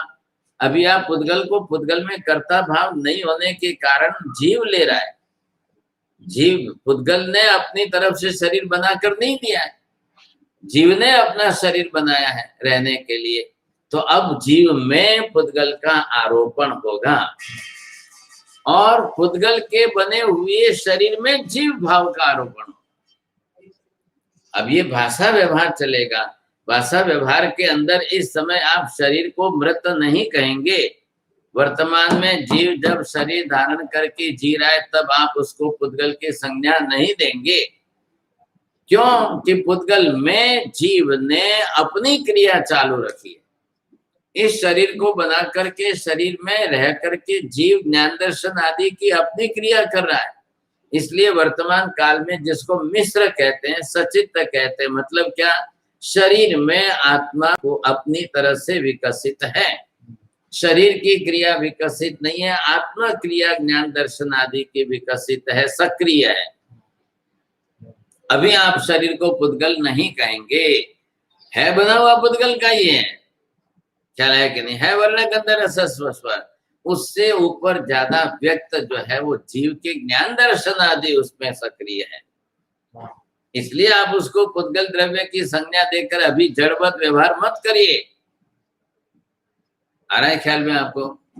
ये हम सबके साथ करें। एक आम लिया, आम को अभी आप जड़ नहीं कहेंगे, अभी उसको सजीव कहेंगे, सचित्त व्यवहार करना। ये केवली के दिए हुए शब्द हम प्रयोग कर रहे हैं। सचित्त अचित्त की संज्ञा केवली ने दिया, सजीव निर्जीव की संज्ञा केवली ने दी है। ये क्यों बोला आपने? ऐसा क्यों बोला? ये टेबल है, आपने ऐसा क्यों बोला? आप इधर क्यों गए? मूल में पंचास्ति कायात्म अस्थि कायात्म के अंदर पुद्गल के भी अस्तित्व जीव के साथ ही है। अब ये आप कालिक भेद करेंगे, जब जब जीव द्रव्य था तब पुद्गल नहीं था, जब जब जीव द्रव्य का अस्तित्व था तब पुद्गल नहीं था, बाद में पुद्गल आया। नहीं, ऐसा मत करो आप। ऐसे दिख रहा है व्यवहार दिख रहा है, ऐसा मत बोलो आप। पंचास्ति अपना शुरुआत में पहले क्या सीखा था? पंचास्ति कायात्म को अयम जगत अस्तित्व नहीं, प्रैक्टिकल मत करो आप। नहीं तो क्या होगा? जीव जो था उस समय पुद्गल द्रव्य ही नहीं था, तो पर्याय कहाँ से धारण किया? आप ये मत बोलो, इधर मत जाओ, मूल में जाओ। जो कुछ दिख रहा है वो तो देख ऐसा देख करके सूत्र सिद्धांत मत बना लेना, अनर्थ हो जाएगा। बनाता नहीं। जब जब यदा यदा जीवस्य अस्तित्वमासीत् तदा तदा पुद्गलस्यापि अस्तित्वमासीदेव। ठीक है, वो स्वतंत्र द्रव्य है, ऐसे क्या बोल रहे हैं? प्रैक्टिकल की बात करो आप, उधर मत जाओ, शब्द पकड़ के रख लोगे। जब जब जीव का अस्तित्व था तब तब पुद्गल द्रव्य का भी अस्तित्व था ही था। फॉर एग्जाम्पल, पहले आपकी दृष्टि यहाँ तक रुक गई है, आप मूल तक दृष्टि में ले नहीं जा रहे हो। अस्थि कायात्मक पंचानाम समूहात्मको अयम जगत, जब पांचों का अस्तित्व पहले वहां स्वीकार करो। परमाणु रूप में भी उसका अस्तित्व था कि नहीं? जब था तब उसके अंदर वो, अब परमाणुओं को संयोजित करने का कार्य जीव करे तो भी और नहीं करे तो स्वाभाविक भी होता है। पुद्गल के अंदर वर्ण गंध रस स्पर्श, इधर ध्यान दो, स्पर्श में स्निग्ध रुक्ष आदि है कि नहीं? तो समान स्निग्ध स्निग्ध स्निग्ध स्पर्श वाले जितने होंगे वो बिना जीव के इकट्ठे किए वो अपने आप इकट्ठे होकर के वर्गणा बनेगी। चला है कि नहीं? वर्गणा जीव बनाने नहीं जाता है, वर्गणा जीव ग्रहण करता है। बनी बनाई वर्गणा को जीव ग्रहण करता है। पुद्गल की वर्गणा जीव बनाने नहीं जाता है। तो वर्गणा बनी वो अनंत स्कंधात्मक बनी है, अनंत परमाणु का स्कंद बना तब वर्गणा बनी है, तब जीव ने ग्रहण किया है। तो बिना जीव के पुद्गल का अस्तित्व सिद्ध हुआ, बिना जीव द्रव्य के पुद्गल के परमाणुओं का अस्तित्व सिद्ध हुआ, बिना जीव द्रव्य के पुद्गल के परमाणुओं का संयोजन स्कंद स्वरूप वर्गणा स्वरूप ये सब सिद्ध हुआ। आप उसमें कालिक भेद भी नहीं करना है, क्षेत्रीय भेद भी नहीं करना है। इसलिए घटक रूप में यू में बोला, वह भाषा आपने रटी हो रही है, उस भाषा को बीच में मत। आप यही समझाना है। क्या ये मैंने जो समझाया है कि नहीं अभी नहीं जाए हमें नहीं, क्योंकि वो आप आपकी पकड़ को मत रखो, ये पकड़ मत बनाओ ऐसे। समझाओ ना कि कैसे ऐसे ये समझो जो भी दिख रहा है जितने भी दिख रहा है दुनिया के अंदर आप फिर वापिस वही बात आई, तो ये तो मन थोड़ी मन है मानसिक कोई ओपे ओपे मन है मन थोड़ी मन किसकी बुद्धि वर्तमान कालिक ही रखने की, पदार्थ को सिद्ध करने के लिए मूल में जाना, अस्तित्व को सिद्ध करने के लिए आप वर्तमान देखेंगे, वर्तमान देख करके अस्तित्व सिद्ध होगा कभी। ऐसे ये दिख रहा है। गलती करोगे तो पदार्थ की व्यवस्था टूट जाएगी। मैं इतना गहराई में जाकर वहां मूल में समझा रहा हूँ और आप इधर इधर दिख रहा है पकड़ के बैठ गए। मूल में तो बात की क्या है तो शंकराचार्य जी भी क्या है वे पर बड़ा मोरू सिद्धांत है वैदिक ईश्वर करते तो बात वे पुत्र सिद्धांत ले बेटा अभी अब सिद्धांत ले भी थोड़ी कम है। सिद्धांत को लेने के पहले सिद्धांत का आधार पदार्थ स्वरूप है। हाँ। पदार्थ का स्वरूप का आधार पदार्थ व्यवस्था है। हाँ। हमेशा ध्यान रख करके ये करना कि बुद्धि को सीधी वहां ले जाना, सीधी बुद्धि को पता। मैंने क्यों यहाँ से लिखा सत से अस्तित्व से विद्यमानता से नित्यत्व का क्रम क्यों बताया आपको? बिना इसके केवली यहाँ मूल में पहुंचे तभी तो जाकर उन्होंने कहा। तो हम कोई केवली के बुद्धि के केवली को हमारी बुद्धि अनुसरण नहीं करेगी तो आप उटपटांग बोलेंगे, कुछ भी बोलेंगे केवली के बात को छोड़ करके। केवली का मतलब क्या हुआ? केवली उस मूल की गहराई में जाकर के उन्होंने सत शब्द मूल में पकड़ा है। ये आगम शास्त्रों के अंदर है, ये तत्वार्थ शास्त्र के अंदर है कि पहले उन्होंने सबसे पहला मूल क्या है वो सत शब्द पकड़ा, क्योंकि उसी पर सब आधार है। यह सत तस्यैव अस्तित्वम्, यह सत नास्ति तस्य अस्तित्वमेव नास्ति, यह सत नास्ति तस्य विद्यमानता एव अस्तित्व नास्ति, यद विद्यमानता एव नास्ति। ये क्लियर नहीं, उधर ही जो सत कौन आया? पुद्गल भी सत है कि नहीं है? पुद्गल भी सत क्यों है कि परमाणु स्वरूप में विद्यमानता है, अस्तित्व के स्वरूप में है। फिर जब परमाणु स्वरूप में उसका अस्तित्व है तब तो जाकर के वर्ण गंध रस स्पर्श किसके आए? तो वर्ण गंध रस स्पर्श में दिखने वाले व्यक्त है। आपको पहले पुद्गल के वर्ण गंध रस स्पर्श मानना कि नहीं मानना? वर्ण गंध रस स्पर्श गुण है कि धर्म है? अब वो गुण है तो उसका आधार गुणी है कि नहीं है? गुणी है तो परमाणुओं का अस्तित्व हुआ कि नहीं हुआ? परमाणुओं का अस्तित्व हुआ तो परमाणुओं का संयोजन होता है कि नहीं? संयोजन होने से स्कंद रूप में हुआ, स्कंद रूप में उसका उत्पाद हुआ, उत्पाद हुआ तब पर्याय बने, पर्याय बने उसमें से फिर परमाणु बिखरते गए, फिर परमाणु बिखरते गए तो पर्याय का व्यय हुआ, व्यय होते हुए भी परमाणु रूप में नित्य रहा, फिर नित्य रहा तो फिर स्कंद, फिर वापिस पर्याय। मैं इतना बोल गया, पूरा कार्य कारण भाव संबंध जोड़कर बोला। एकदम क्लियर। अब आप क्या पकड़ के रखे? अरे वर्तमान जो पकड़ के रखे वो भी वर्ण गंध रस स्पर्शी तो है। सब क्लियर हो पर हम जो अवस्था तो हम जे कोण है कि जत्रू पण आज हमारा पुद्गल देखा गया है बड़ा ही पूर्व अवस्था जीव क्यों समझ अवस्था खाली। अरे क्यों समझना? ये क्या बात कर दी? तो सब क्या जीव से पुद्गल द्रव्य सिद्ध होता है? पुद्गल बनता है क्या? जीव कलेवर बराबर पुद्गल। जीव नवी पुद्गला पुद्गल नवी जीव, ये देवचंद्र जी ने स्तवन में ये शब्द गाए। द्रव्य नहीं, कोई भी द्रव्य का किसी भी रूप में पुद्गल में तो आप ये कहेंगे सभी पहले जीव ही थे, जीव में से पुद्गल बना, जीव में से पुद्गल बनता है। तो आप ये सिद्ध कर रहे हो तो फिर क्यों उसमें जाते हो? तो क्यों उस गए? हाँ, ये क्या बोलेंगे आप? क्या बोलेंगे? हाँ, पुद्गल के पर्याय, पुद्गल के पर्याय। हाँ, कोई पूछे कि बात लकड़ू वनस्पति का है नहीं तो आपका जवाब था तो वनस्पति का था, आज नहीं है। बस तो इसका मतलब ये थोड़ी है कि जीवी द्रव्य का अस्तित्व था, पुद्गल द्रव्य का अस्तित्व नहीं था। पुद्गल कोई देखा है कि भूतकाल जीव नहीं तो एडो कोई देखा है? क्यों नहीं देखा? मैं बोलता क्यों नहीं देखेगा? एग्जांपल है। हाँ, कितने ही पदार्थ है ऐसे तो जो जीव रूप में नहीं थे। अब ये प्लास्टिक कौन सा जीव रूप में था? हाँ, ये कौन सा जीव रूप था? तो बस हो गया, बोलो कहाँ जीव रूप में था? नहीं बात सकते। तो यही तो बात है कि नहीं? अब जीव रूप में तो पुद्गल का अस्तित्व जीव से भिन्न आपको सिद्ध करना ही पड़ेगा, नहीं तो 50 काय में एक पदार्थ कम कर देंगे आप। जीव धारण करता है, पुद्गल को ग्रहण करता है, पुद्गल को ग्रहण करके अपने लिए शरीर की संज्ञा देता है, संज्ञा बनाता है, शरीर बनाता है, फिर उसका उत्पाद के बाद व्यय होता है। अब वे होने के बाद पुद्गल पुद्गल के रूप में रहे, और पुद्गल ग्रहण करने के पहले भी पुद्गल परमाणु के रूप में ही था। तो सभी परमाणु जीव रूप में नहीं थे। ये सबसे बड़ा अस्तित्व है। जीवों की संख्या जितनी है उससे अनंत गुनी संख्या पुद्गल के परमाणुओं की है। बराबर मत बोलो, बोलो पहले। जीवों की जनसंख्या जितनी है उससे अनंत गुणा संख्या, जीवों की संख्या अनंत अनंत है, उससे अनंत गुणा संख्या पुद्गलों की है। हाँ, स्पष्ट हो तो गया। पुद्गल के परमाणु अनंत अनंत है। लास्ट वीक मुझे एग्जांपल दे दिया बस। हाँ, तो पुद्गल के परमाणु जितने अनंत अनंत हो है, वो सब क्या है?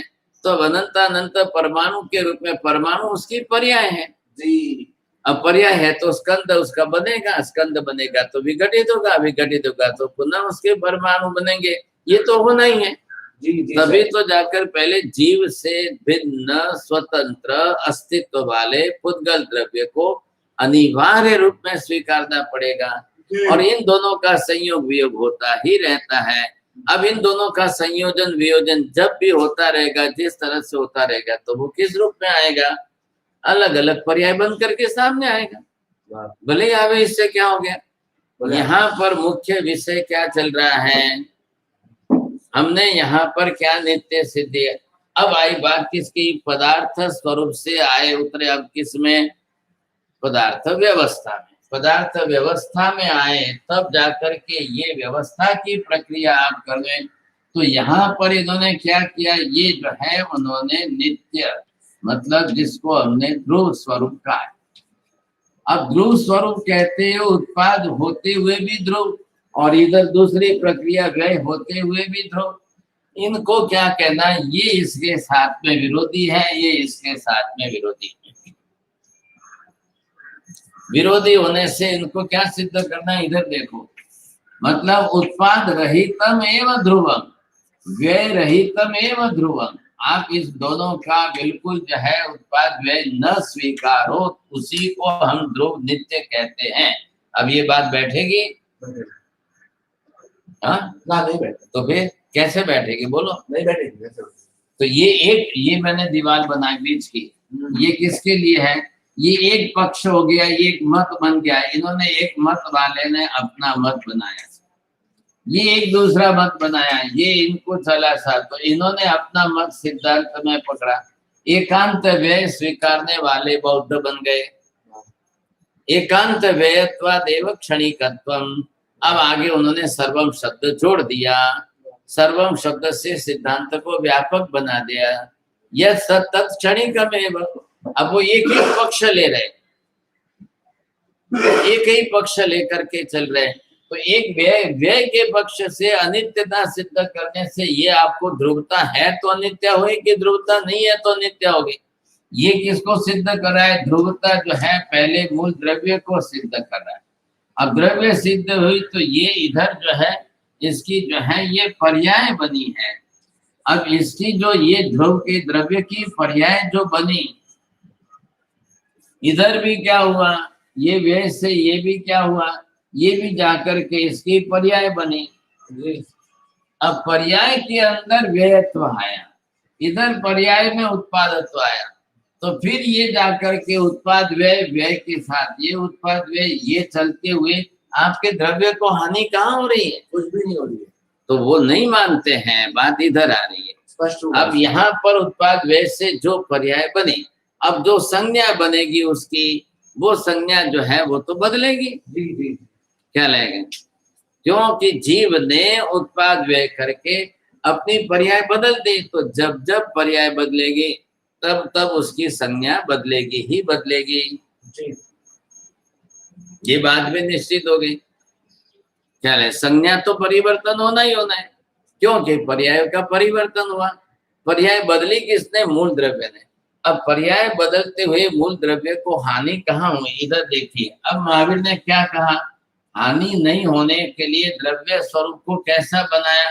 असंख्य प्रदेश समूहात्मक पिंड स्वरूप इसकी संज्ञा दे। ये किसके दिए है? द्रव्य की। द्रव्य किस रूप में है यहाँ पर? असंख्य प्रदेश समूहात्मक पिंड।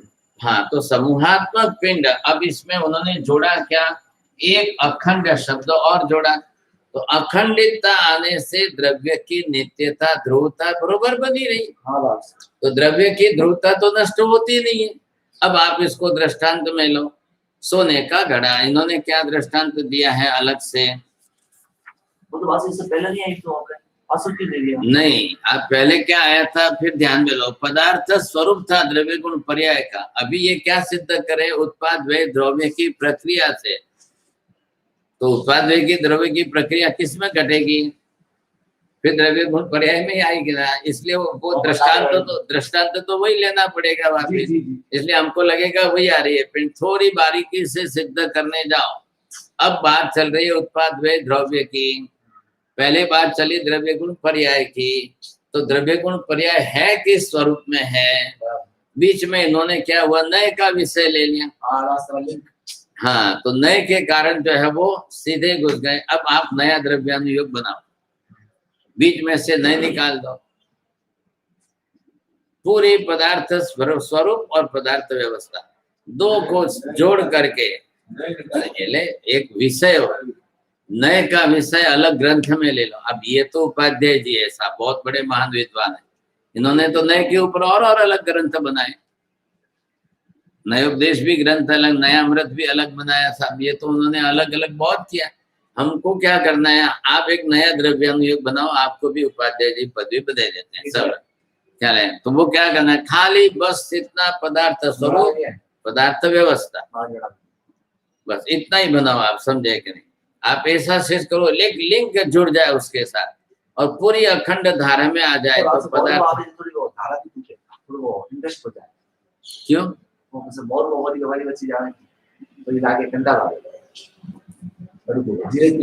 आप जब तक उसको आप पदार्थ को पकड़ते नहीं हो, तकलीफ ये होती है। मूल पदार्थ को पकड़ते नहीं हो, वो चीज आई इसको नहीं बातचीत। जब नए बदल गया है, दृष्टि बदल गई है, जब विषय बदल गया है, तो आधार तो वही आएगा भाई साहब। ये तो बात है। उत्पाद व्यय द्रव्य पदार्थ के ऊपर से आधार कहाँ छूटेगा? जी कर आधार कैसे जाए? देखो अब दूसरी गाथा लो। उत्पाद व्यय ध्रुव पणे क्षय समय समय परिणाम रे सर द्रव्य तणो प्रत्यक्षति न विरोध तणो एठाम रे। अब इनका लिखना, इनकी कलम चल रही है, देख लो आप। सीधा साफ शब्दों में, क्षय द्रव्यों में समय समय उत्पाद व्यय અને દ્રવ્યપણાનો परिणाम छे। अब इन्होंने एक भी समय छोड़ा, साफ शब्द दे दिया, समय समय परिणाम रे। क्षय द्रव्य आगे, प्रति समय इन पदार्थों का क्षय द्रव्यों का उत्पाद व्यय द्रव्यात्मक स्वरूप बना रहता है। सड़ द्रव्य तणो प्रत्यक्ष थी न विरोध तणो एठा। अब प्रत्यक्ष में भी इनका विरोध नहीं आ रहा है। अब ये सिद्ध करेंगे साहब, फिर बाद में दृष्टांत वही दो। एक ही जीव है, उसकी कितनी पर्याय हुई? तो जीव तो वही रहा, सोना है तो एक ही सोना रहा, फिर उसी सोने के तो आभूषण बने। चला है कि नहीं? आप जब वही वो सामने आता है, कंठाला नहीं, उसी समय उसको चिंतन की धारा में लोगे तो एक एक पहलू और खुलते जाते हैं। बराबर। आपने क्या, जब बुद्धि के दरवाजे आगल सोचना बंद कर दोगे और उसी में जब तक घूट करके चिंतन नहीं करोगे, वहां तक उसके कौन से नए नए एक एक पद ऊपर से उखड़ते गए वो ध्यान में नहीं लेंगे, तो फिर आपको उसी में बस वही बात घूट के कंठाल आएगा। लेकिन संज्ञाएं जो शब्द है वो तो नहीं बदल सकते ना हम। उत्पाद व्यय द्रव्य द्रव्य गुण पर्याय, अब 6 शब्दों को छोड़कर 7वां क्या लाओगे? 6 शब्द में घूटना तो उसी में है।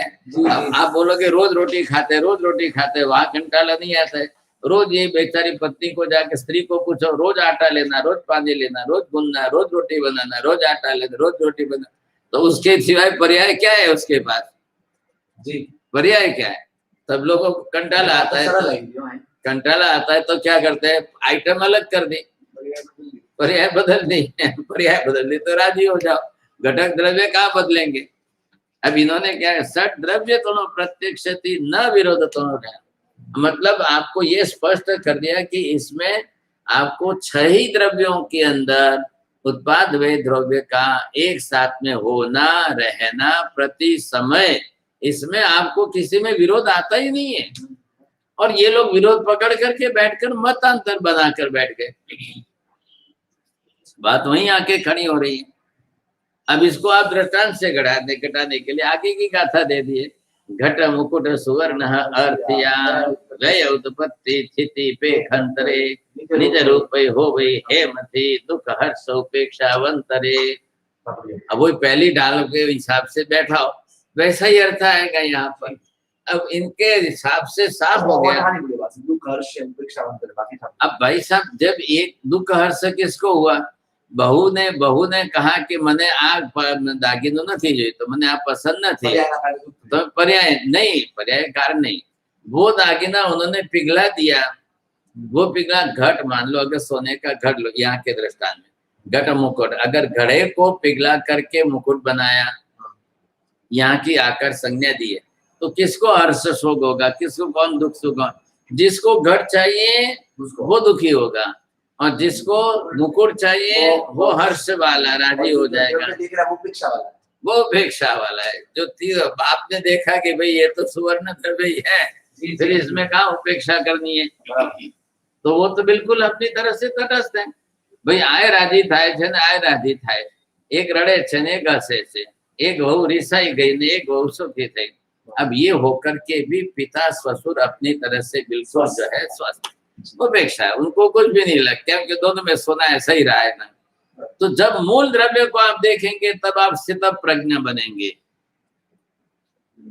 मूल द्रव्य को देखो, मूल द्रव्य का स्वरूप अपने आप में किस स्वरूप में है, तो मूल द्रव्य का जब अस्तित्व आपके सामने स्पष्ट हो जाएगा तब आपको वहां पर कुछ भी नहीं लगेगा। यहाँ आप क्या कर रहे हो, मूल द्रव्य नहीं देखकर आप पर्याय देखते हो, तो पर्याय तो उत्पाद व्यजन्य है, तो पर्याय से तो उत्पाद व्यय करेंगे तो पर्याय तो बदलेगी, वो आपको बदलनी अनिवार्य। नहीं कैसे बदलेगी साहब, पर्याय तो बदलते, उत्पाद व्यय से ही बदल। हमारे यहाँ क्या है, घर में बेटा जन्मा तो लोग खुश होते हैं कि नहीं, और पति मरा तो बिल्कुल दुखी होते हैं कि नहीं। तो ये क्या हुआ, एक ने जब शरीर छोड़ दिया और एक ने जब शरीर धारण किया, जब नया शरीर धारण किया उत्पाद हुआ तो सब राजी हो गए, और व्यय हुआ जब शरीर छोड़कर आत्मा चली गई तो सब रोने लग गए, दुखी हो गए। क्यों दुखी हो गए भाई, क्यों ऐसा हुआ? तो यहाँ पर ये भी बात सामने स्पष्ट करिए, समझेंगे। तो दुख ये होने की प्रक्रिया जो है, अंदर की आप प्रक्रिया, होने की प्रक्रिया, इसको आप स्पष्ट करो।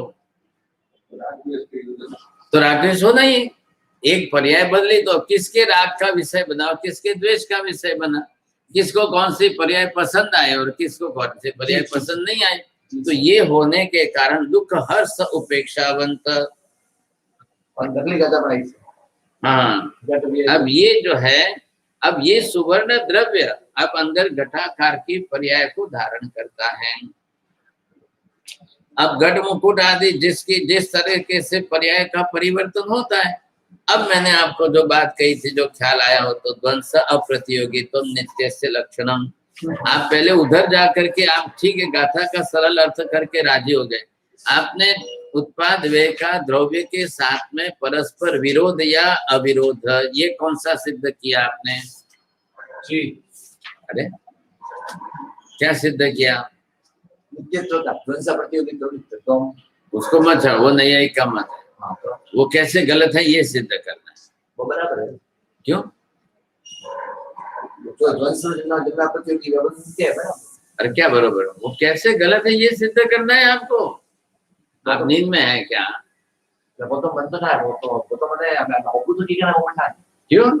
तो क्या मतलब सीखा क्या आपने, क्या मतलब सीखा? अभी उधर मत जाओ, अभी द्रव्य का नित्यत्व सिद्ध करना है। कैसे सिद्ध करोगे? द्रव्य सत्य है, जो सत्य होता है उसका सिद्ध होता है, जो अस्तित्व होता है जो विद्यमान होता है। तो ये सिद्ध करो ना आप पहले, इससे ध्रुवत्व असंख्य प्रदेश समात्मक पिंड जो है द्रव्य है। हाँ, तो वो द्रव्य है, तो द्रव्य का नित्यत्व इसके अंदर कैसे सिद्ध हो, ये व्याख्या करो। इधर उधर मत जाओ, अभी उधर मत जाओ, अभी इतने के अंदर ही, इधर में सत शब्द है कि इसमें नहीं है, तो इसमें सिद्ध करना है। प्रदेश समूहात्मक पिंड यानी क्या? अखंड है और असंख्य प्रदेश समूहात्मक पिंड है। आप समझ कर नहीं बोल रहे बाद में तो हो। बस सच सब यही थी तुमको, मैं बुलाना ही नहीं है, फिर क्यों लाते हो तो बीच फिर में? कैसे नित्य सिद्ध होगा ही नहीं ना। क्यों नहीं होगा? इसमें से आपको नित्य सिद्ध करना है और शब्द नहीं बोलना है। बोलो, करो अभी। आपने कोई आदत भी पड़ी है, अब मिसे ने बोलता रहना, आदत भी पड़ी है। इधर उधर मत जाओ, इधर उधर मत जाओ, तो मैंने भी कहा आप इधर उधर मत जाओ, खाली इसमें देखो बस। इसके शब्द है, उसमें से आपको सिद्ध करना है। तो फिर जो है ना, फिर वो प्रदेश को बोलते हैं अस्तिकात्मक पिंड, जीवास्तिकाय। अस्तिकाय यानी क्या? कोई अखंड असंख्य प्रदेश समूहात्मक जो नित्य है, पिंड है, इसलिए नित्य द्रव्य हो गया।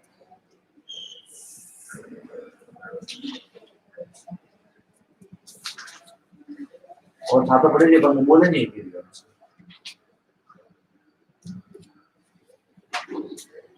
ये अस्तित्व सिद्ध करता है कि ये द्रव्य सिद्ध करता है कि द्रव्य की संरचना सिद्ध करता है कि द्रव्यगत धर्म नित्यत्व सिद्ध करता है? धर्म नित्य सिद्ध। आप इनको सबके साथ में ये व्याख्या है, इसको सिद्ध करो। कितने बोले आपने? अभी सब ध्यान दे रहे। ये द्रव्यगत धर्म सिद्ध करता है? नहीं, अस्तिकाय क्या होता है? जीवास्तिकाय, अस्तिकाय असंग विद्यमानता। आप इधर उधर पाना खोल के किधर भी घूम जाओगे तो फिर वही शब्द पकड़ के आप लड़ते रहोगे। ऐसा मत करना। मैंने ये बताया आपको, इधर देखो बस, उधर उधर मत देखो। आपको इसके शब्द में से आपको नित्यत्व सिद्ध करना है। जी सर। बोलो। तो अस्तिकाय है, तो अस्तिकाय जो है, अस्थि अस धातु का मतलब है विद्यमानता। फिर उधर धातु उधर में गए। तो मैं इधर के शब्द बोल रहा हूँ, फिर क्यों छोड़ रहे हो? क्यों नहीं है? बरोबर है बरोबर। हाँ, तो समात्मक पिंड है, तो वो लातू गलत तो ये तो बोलूंगी ना। क्यों नहीं? बात तो उसी में से सिद्ध हो रहा है। नहीं कैसे हो रहा है? बरोबर हो रहा है। स्पष्ट तो मैंने देखा ही नहीं। अखंड तो आत्मा प्रदेश है, जो आत्मा प्रदेश है वह अखंड है, वह असंख्य है, वह क्वांटिटी है। उन स्वरूप प्रदेशों का अखंड है, वो अलग नहीं गिरते हैं। प्रदेश अखंड असंख्य प्रदेश समूह, वो प्रदेशों का समूह जो पिंड है, उसे इसे यहाँ पे नित्यत्व का है। अब नहीं बोलो, हाँ बोल जो मत, हाँ पर ध्यान दीजिए खर। अब इसको आपको ये व्याख्या आपको यहाँ पर बैठानी है। अब ये आपको देखना है कि प्रदेश समूहात्मक पिंड, ये क्या हुआ? अब एक एक शब्द देखो। ये शब्द कौन सा है?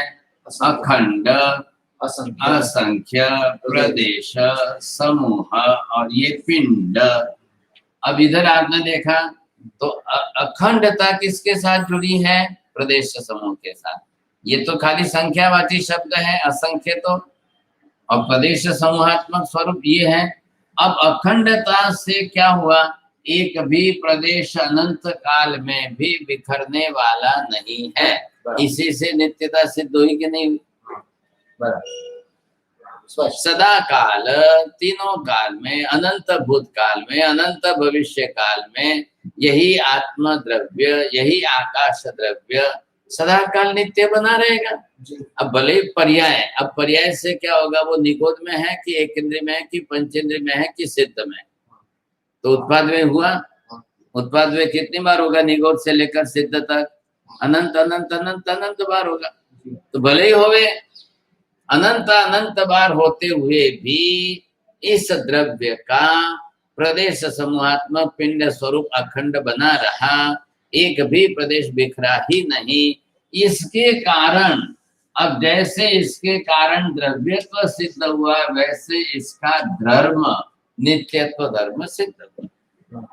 तो ऐसा द्रव्य स्वरूप नित्य है। अब ये नियम पक्का हो गया कि एक प्रदेश भी बिखरता नहीं है, इसके कारण नित्यत्व अखंडत्व बना है। ये अखंडत्व बना रहा है तो इसका नित्यत्व इसी कारण। प्रदेश समूहात्मक में से प्रदेश बिखर जाए तो वो अनित्य है। यही तो बात आई यहाँ पर। अब ये व्याख्या आई तो सब द्रव्यों में घटा लो। अब इधर घटाते हुए भी क्या हुआ? अब मैं व्याख्या बदलता हूँ, एक ही अक्षर आएगा, बदलेगा। ये अखंड की जगह पर खंड और बाकी के सब ऐसे ही रखो। अब क्या हुआ? अब नित्यत्व आएगा कि क्या आएगा? एक अक्षर बदला है, कौन सा? अखंड का अखंड, हाँ, अखंड की जगह खंड शब्द। बस तो नित्य तो चला गया, नित्य तो चला गया, क्योंकि अखंडता तो ही तो भूतकाल भविष्य और वर्तमान काल के अंदर वो अखंड रहने वाला है। हाँ। इससे उसकी नित्यता सिद्ध हो रही थी, हाँ। और अखंड लिख लिया तो नित्यता तो सिद्ध चली गई, बरोबर चली गई। अब प्रदेश समूहात्मक पिंड का बिखरना शुरू हुआ, खंडित होकर के, अनित्य हो गया। तो अनित्य हो गया। जी सर। तो ये आ गया, ये किसके लिए आए? ये पुद्गल के लिए आया, और ये बाकी के चार के लिए आए। अब पुद्गल के लिए आया तो प्रदेश समूह खंडित हो गया। इधर देखो, यही प्रदेश है, ये प्रदेश है कि नहीं है। अब ये प्रदेश बाहर आया, तो बाहर आया तब जाकर के इसको परमाणु संज्ञा दी। जी सर। अब ये परमाणु संज्ञा दे, इधर देखो, तो इसका भी इसमें से कौन सा शब्द रहा, कौन सा नहीं रहा? इधर देखो, व्याख्या में देखो, मैं इसकी बात कर रहा हूं। ये क्या आया? प्रदेश, परमाणु। परमाणु, बाहर निकला हुआ प्रदेश। अब वो खंडित हुआ इसलिए बाहर निकला तो परमाणु बना। परमाणु संज्ञा में अब ये व्याख्या कौन सी, ये घटेगी कि ये घटती है? ये खंड, खंड प्रदेश समूहात्मक पिंड। अरे वो छोड़ दो, अब ये हो गया ना, बाहर निकला। हाँ। अब ये बात स्वतंत्र है। अब तो ये स्वतंत्र है। स्वतंत्र है तो अब कौन सी घटेगी? पहली के दूसरी, दूसरी। हाँ, पहली तो कोई अवकाश नहीं, फिर बात हो जाएगी। पहली तो अखंड की भी वापसी। अरे परमाणु अखंड रहा कि नहीं रहा? परमाणु अखंड रहा। हाँ। आप क्यों ऐसा करते हो? हाँ। परमाणु स्वरूप में समूह में से खंडित होके अलग हुआ है। अपेक्षा से ऐसे अखंड है। समूह में से, अभी उधर उधर मत जाओ, दूसरा शब्द मत बोलो। हाँ। आपको सबसे पहली शिक्षा है, सलाह है कि जब भी बुद्धि स्थिर करोगे तो निर्विनायक या न्याय पढ़ सकोगे। बुद्धि की स्थिरता आनी जरूरी है। आप चंचलता हुई बुद्धि की कि उधर के कोई भी शब्द डाल लो, कोई भी शब्द डाल लो, तो न्याय नहीं बनता है। न्याय शास्त्र का अर्थ ये है कि एक एक शब्द को माप तोल करके ही बोलना है। आप जल्दी विचलित होकर के बिल्कुल खुदाखुद करके इधर उधर चले जाते। यहाँ पर क्या हुआ? समूहात्मक प्रदेशों, असंख्य प्रदेशों का समूहात्मक पिंड था। अब उसमें से पुद्गल के स्वभाव के हिसाब से प्रदेश एक बिखर गया, खंडित होकर के अलग हो गया, विभाजित हो गया। अब विभाजित हो गया तो भी उसका अस्तित्व बना है। ध्यान रखिए, पदार्थ में से असंख्य प्रदेशों में से एक प्रदेश विभाजित होकर अलग हुआ, इसका मतलब अभाव नहीं हो गया है। चल है कि नहीं? वो अभावात्मक नहीं है, अभी भी वो सद्भावात्मक बना हुआ ही है। तो सद्भावात्मक बना हुआ है तो उसको वहां पर उसी अर्थ में स्पष्ट करेंगे आप। तो परमाणु स्वरूप में अस्तित्व बना हुआ है, पर परमाणु स्वरूप में अस्तित्व बना हुआ है तो वो इसमें किस व्याख्या में आ रहा है? अखंड प्रदेश पिंडत्व। प्रदेश तो है ये, एक प्रदेश अलग हुआ इसलिए। अब वो अखंड है, समूहात्मक बना नहीं है, तो ये पुद्गल के अंदर होगा। तो पुद्गल द्रव्य पर्याय से अनित्य होते हुए परमाणु रूप में नित्य है। बोलो वापस। पुद्गल द्रव्य परमाणु, पुद्गल से प्रदेश से अनित्य होते हुए परमाणु से नित्य है। अब इधर उधर द्रव्य पुद्गल स्वरूप से अनित्य नहीं, पुद्गल द्रव्य पर्याय से अनित्य होते हुए भी परमाणु से नित्य है। बस ये बात बैठनी चाहिए। अब इसको पहले स्पष्ट कर, क्योंकि चार में अलग व्याख्या है, एक में अलग। क्यों? कि पुद्गल का स्वरूप, पदार्थ स्वरूप ही अलग है, और चार पदार्थों का पदार्थ स्वरूप ही अलग है। क्यों अलग है? तो वो उसके अंदर स्वाभाविक प्रक्रिया है। प्रदेशों का न बिखरना ये चार में, प्रदेश का बिखरना ये पुद्गल में। तो बिखरने के बाद भी पुद्गल का अभाव सिद्ध नहीं होता है। वैज्ञानिक लोग होशियार हैं, उनको ये सिद्धांत समझ में आ गया, इसलिए उन्होंने वहां पर किया कि नहीं, पुद्गल ultimately they are going for the energy, and energy is converting, it is not destroying. क्या है? नष्ट नहीं होता है।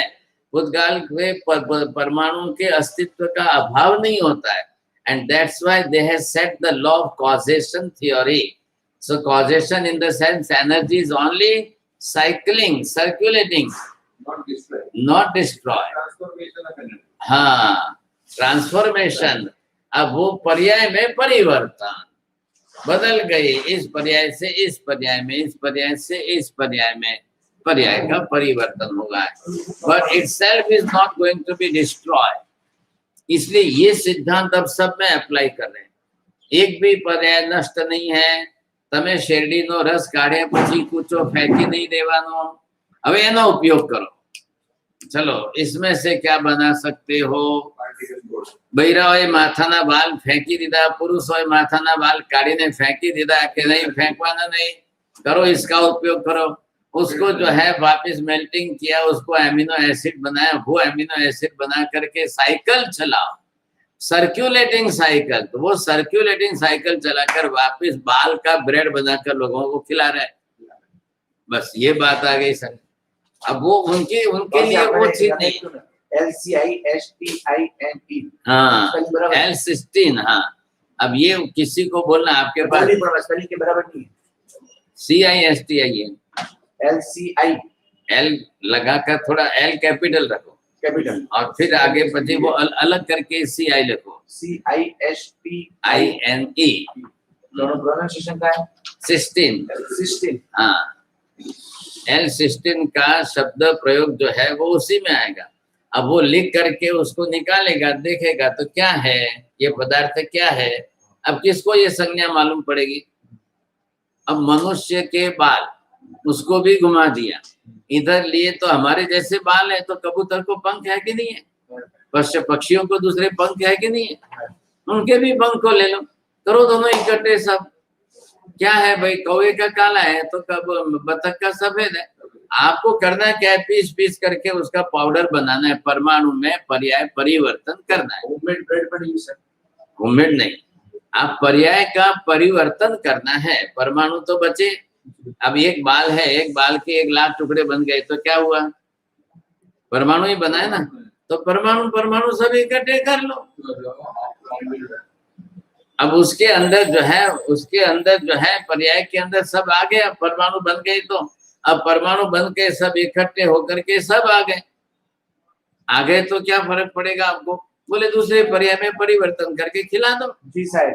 मैदे में उसको मिला दो, मैदे में मिला करके सबको खिला दो तो बन जाएंगे। समझेंगे नहीं? मैं पसंद लेना। अब वहां पर्याय का परिवर्तन हो गया, आपको क्या तकलीफ है?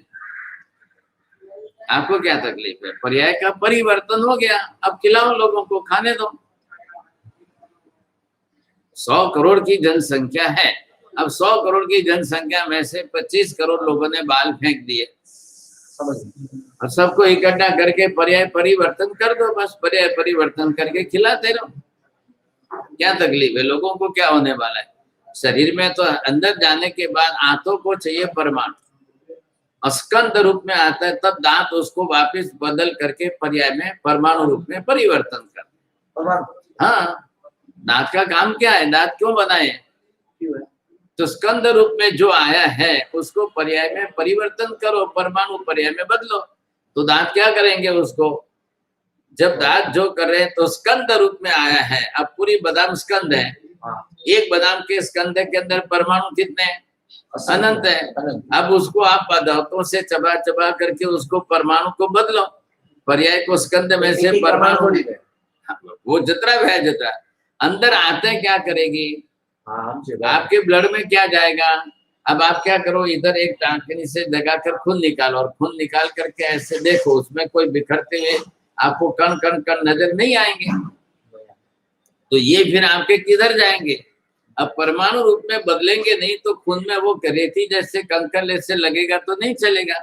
तो वो रेती अंदर लाती नहीं है, रेती अंदर लाएंगे तो पूरे शरीर में घूमेगी कैसे?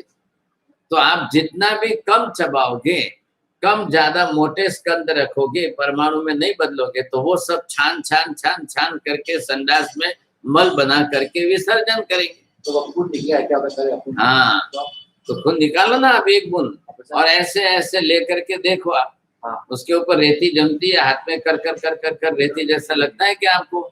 नहीं लगेगा, किसी को भी नहीं लगेगा। क्यों नहीं लगेगा? कि उसने छान करके लिया है। एक भी उसमें जो भी मोटा परमाणु भी आया है तो ब्लड में नहीं जाएगा, परमाणु परमाणु करके दिया। हाँ, तो जाकर के वो वापिस जो है 60% खून में पानी है, पानी के अंदर घोल करके एक रस कर दिया, तो है तो उसमें सब एक खून के परमाणु, खून का एक ड्रॉप लो तो बरोबर आपको बोलेंगे प्रोटीन कितना है, कैल्शियम कितना है, कैलोरीज कितना है, आयरन कंटेंट्स कितना है, कैसे ये लाल बनाए, किस तरह से ऐसा बनाए, तो वो कितना छानेगा अंदर, बराबर। और इतना छानने के बाद जो है उसके अंदर एक रेती की कण नहीं जा। आप खून की बात जाने दो ना, पेशाब लो, हाँ। अब पेशाब लो तो पेशाब के अंदर एक भी रेती का कण नहीं जाएगा। इधर आपने लाल पिया, ब्लैक पिया, काला पिया, चाय पी, ये पिया, सफेद पिया, जो भी पिया, तो पेशाब वैसा क्यों नहीं हुआ? पेशाब वैसा क्यों नहीं हुआ? सब में से सब परमाणु उसने छान लिए। तो किडनी मतलब क्या? किडनी के अंदर खाली फिल्टर ही लगे हुए हैं। फिल्टर मतलब छानने की प्रक्रिया, उसको नेफ्रॉन्स बोलते हैं। तो वो जो नेफ्रॉन्स है अंदर, वो सिर्फ छान छान छान करके अब वो वापस जो है किसमें? ब्लड में से ब्लड को छानेगा, और ब्लड को छान कर उसमें से जो आएंगे साहब उसको वापस जो है मल में फेंकेंगे, और पेशाब एकदम आपका छाना हुआ साफ आएगा।